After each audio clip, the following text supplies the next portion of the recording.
we're back for another Dokkan battle video. It's been a very, very busy day. Considering both Global and JP is dropping everything on the same day, they have data downloads on the same day, it just becomes very, very busy. So here we have the JP data download. It's very bare bones. Both versions don't really have a ton going on. I think both versions should be getting... I don't really want to call it a part 2, sort of like a soft part 2, right? Like at least around 10th, 11th, 12th of April for both Global and JP. Global is going to get, what, 7 EZA units, and then JP should get a part 2 LR. I'm going to presume Goku and Piccolo from the fight against Raditz, but we will see, right? I'm leaning towards Saiyan Saga, or maybe I'm hoping that it's going to be Saiyan Saga, because Saiyan Saga needs it. Let's just put it to you like that. Okay, so let's see what we got in the data download. So, again, not a lot here. We've got the Exercise movie, which is the April Fool's Day stuff, and Para Brothers, of course. Raditz promo movie. His banner has the new Raditz and the new Nappa. Raditz is good, but he's also the worst DOKKANFEST of, like, the last 2 years or something like that. If in a vacuum, is he good? Yes. In a vacuum, is he bad? Yes. Y'all get what I'm saying. Category labels, yeah, that's a Saiyan Saga. And then a new wallpaper, which is the April Fool's Day thing. So here's the Exercise promo movie. We saw that. Raditz has got a promo movie as well. I would say that Raditz's animations, they look fine to me. Maybe they could have looked a little bit better, sure, but I think they look okay. We have Para Brothers, who come out tomorrow, not tonight. This, of course, is the story events for the Para Brothers. Here, of course, is Raditz. Here's Nappa. This is Raditz's Dokkan event right here. This, of course, is the Saiyan Saga category. So that's pretty cool. Here, of course, is the wallpaper. This one looks kind of fun. I like this. This is goofy. I like this. That's a cool little wallpaper right there. New story event assets for Raditz. Oh, so they'll probably go back and update, I guess, the Dragon Ball story version of this. I would be very curious, if we could double check this. What am I going to go through the event? But I wonder if it's this. I wonder if they're going to update, like, in these first 3 stages, if they might update, like, the art for Raditz. That's probably what this is right here. That's good. Again, I always do like when they do that, when they sort of update the art with, sort of like improved assets for story events, stuff like that. Good for, newer players who might come in, stuff like that. These assets right here, this is for the Para Brothers story event right here. All of these characters, and then that's it. Very bare bones. Oh boy, Raditz. I will confess, I have not looked at the comment section on the Raditz video, because if I go through there and I see some guy saying, well, not all of us have every unit rainbowed, I think his attack stat is good, I will actually just I will cease to exist. I cannot handle that.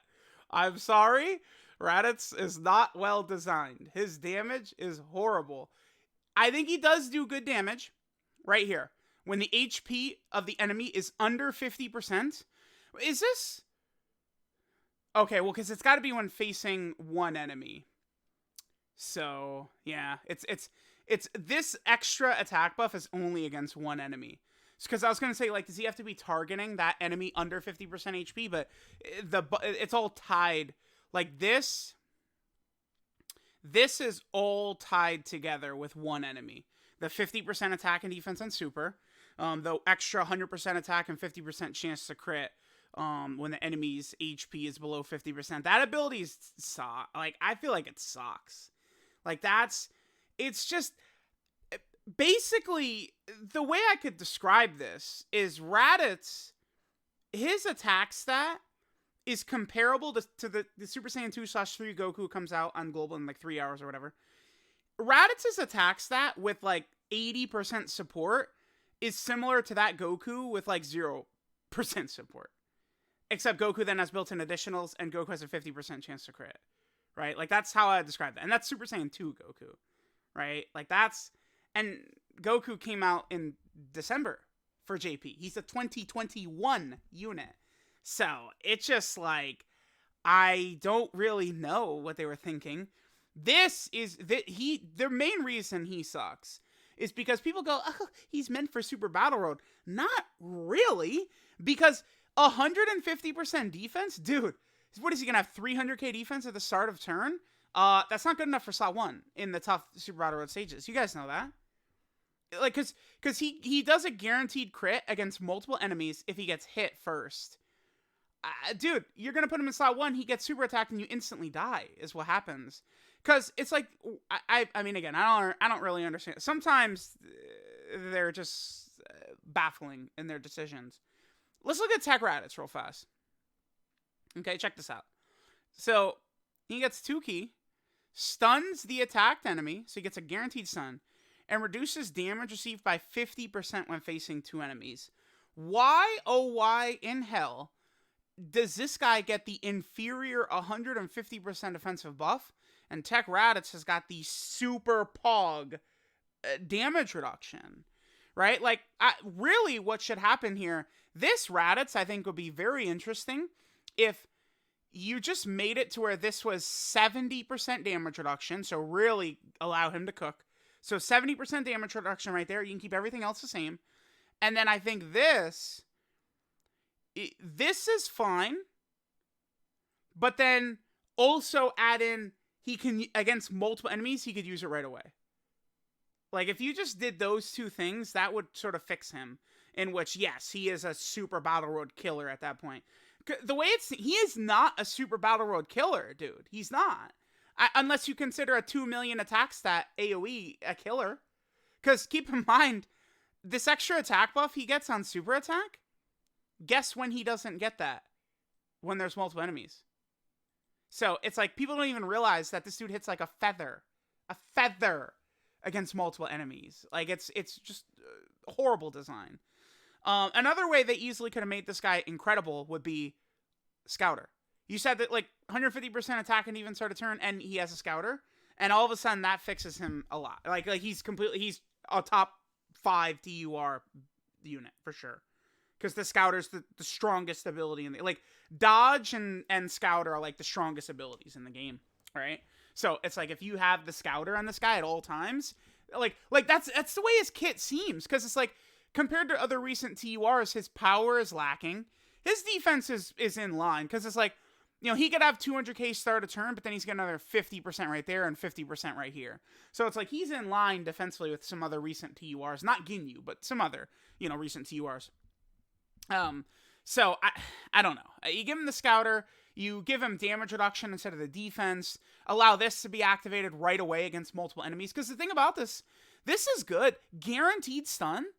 Like, you could conceivably get this in Super Battle Road, but, you know, again, he's at odds with himself, right? Because this is the AoE, right? He's like, wants the AoE right here, but then as active skill, you want to be going up against one enemy, but you also, the stun is only good in Super Battle Road, where there usually are multiple enemies. So it's just poor design all around. Poor design. Terrible design. He introduces the Saiyan Saga category as well, which is immediately hurt by Raditz's weakness, right? Just not being a mega top tier unit. Nappa certainly does help the category a lot. I mean, as you guys can see, it's just not really legit right now. The 3 recent Saiyan Saga LRs are very helpful. Great at Vegeta, Kaioken Goku, and Version Z Goku, for sure, right? And the Nappa Raditz, like, that's definitely very good, but we need way more. The fact that they couldn't, I don't know, like, awaken, like, some of these, like, free-to-play units in here. Oh, you know what, Piccolo, they didn't put him on Saiyan Saga, huh? I was hoping that they would put this Piccolo on Saiyan Saga. It doesn't look like he's on there. This guy right here. This is the Baba Shop Piccolo.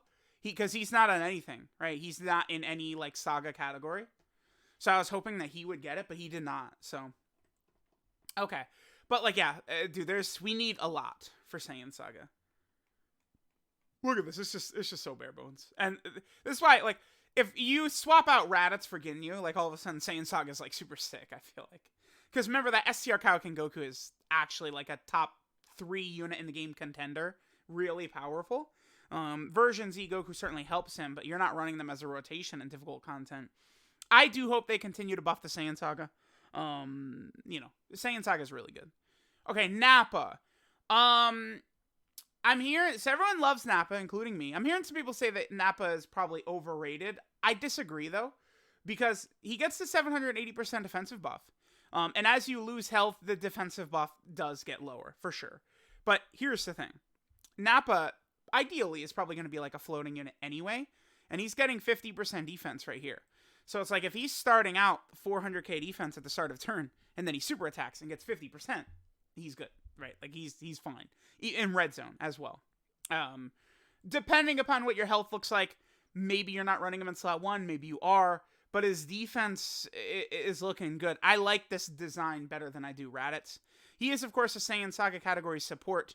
It is unfortunate that he's 2 key, 30% attack and defense. They should have just made him 3 key and 40% attack and defense. Saiyan Saga needed the extra stats. They still could have kept this right here. This did not need to change. It could have been 40% and you could have had this as well, right? It doesn't make him ridiculously unbalanced or something like that. No way. And then, of course, right here, he's got his active skill. The active skill is really good because against 3 enemies, you could use it right away. This is another active skill you want to use in Super Battle Road with the 31% attack debuff as well as the seal. So a very good ability to pop in Super Battle Road. You can also use it when he's received 6 or more attacks in battle. So just a little bit of extra damage, you know, at the start of turn, basically against like a red zone stage. This does feel like a red zone character, a character that could perform well in the red zone. I hate his link set. The fact that he got shocking speed instead of prepare for battle is mind-numbing. I actually really would have preferred this guy had over 9,000 to help out work with LR Grid Vegeta as well. This guy and Grid Vegeta only share Saiyan Warrior Race, that's it, which really sucks. I would have hoped that they would have made this guy help Vegeta. Again, I know Vegeta kills Nappa, but this guy still could have been, this guy could have been better. This guy's really good, but there's a couple of, this was a weird update, you know, just a couple of, there's like flaws in these kits for these units, unnecessarily, right? People always, another argument I hate hearing is where people go, not every unit needs to be this unit, blah, blah, blah, blah, blah, blah, blah. Well, I mean, kinda, yeah, they do. It's a gacha game, right? Like, they're trying to get people to buy the newest character, buy the new hotness. So it only stands to reason you make the newest character better than the last one, right? Like, that's the way it works, right? So, there's that. But Nappa is very good. I can definitely see Nappa being very impactful in the red zone. I will probably do a video centered around Nappa just going into the red zone by himself. I'll do one for Raditz and we'll do one for Nappa as well. The last thing we've got here is the Para brothers. These guys seem really good to me. This should be updated. Yeah, it is. Yep. So they get 50% defense for 3 turns from their super attack effect. It's like, if you're running this unit in slot 3, they're getting 120% defense here, 50% defense here, 25% defense here, 120% defense right here, and then another 25% defense right there. That is how you build a support unit, and that's what this unit is. So for Special Pose, Joint Forces, Dragon Ball Seekers, I can see myself running this character. Seriously. This character looks good. This is the free-to-play unit on both Global and JP. This is the April Fool's Day unit. They look good.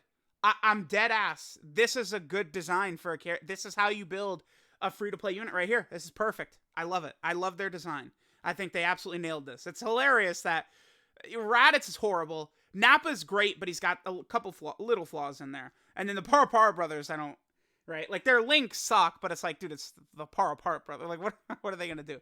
Only thing I would say is, it's just so stupid that it's the GT bosses category. Should be the GT villains category. Get this guy, these guys, 17, both 17s in there and stuff like that, right? Which would really make that category much better. That would be so sick if they just updated it. If they just did that GT villains instead. Because, like, why, like, Hellfighter 17 and AGL, like, the other 17 not being on GT bosses is just weird. It's weirdo. It's just, what are you doing? Come on. But there we go. There is the JP data download. Not the craziest. We will do a big world tour for Raditz, man. Let me know what you guys think of Raditz. He's good, but he's not good. He is also a 200% lead. The other thing that's so weird is him and Ginyu have a very similar leader. Like, Ginyu is Terrifying Conquerors and Planet Namek Saga, and then the extra 30% to Space Traveling Warriors. But because of that, really the only new characters getting a 200%, like a big 200% leader skill is like Team Bardock. They're the only kind of like new characters that are getting access to this, because a lot of the Saiyan Saga Saiyans are all on Terrifying Conquerors anyway, right? So, let me know what you guys think, right? Another thing too, AGL Turles, remember it gets his EZA. LR Turles is not on Raditz's leader skill. LR Turles is on Ginyu's leader skill, but not Raditz. So, to see the Turleses at their best, we're actually going to be running them on Ginyu's team. So, let me know what you guys say. It is, Raditz is a... One thing maybe I should give him more credit for is this. No matter what, this is powerful. Pure 200% leader skills are obviously better, but full 170% is good enough. It is. So no matter what, he has a great leader skill. Pure Saiyan 170% across the board still is very strong. And he does have prepared for battle, right? And Saiyan lineage. So it's like he does have some good stuff in here. Like with Prepare for Battle and Saiyan lineage, he could serve well on the Pure Saiyan team. Many powerful Pure Saiyans have Prepare for Battle and Saiyan, like, you know, Super Saiyan 3 Goku's got Saiyan lineage, right? You know, a lot of these, the LR gods have Prepare for Battle, right? With those two links, you could make Raditz work a little bit. I do wish, if they're going to do this right here, they should have just given him the key for free at the start of turn, rather than after he finishes an enemy off. Because it's like, if you're in the red zone or something like that, this is very helpful. It actually really is, right? Like, if you're able to get this 2 key, TURs giving themselves key at all is very good. It's one of the reasons I think Kid Buu and Super Saiyan 3 Goku are so powerful, is I've literally never seen either of them ever, like, struggle for key. Like, it's like, I've, like, never even missed a super attack with them. Like, key on TURs is very strong. So, let me know what you guys think about the JP data download. Thanks, guys, for watching, and I'll catch you guys next time.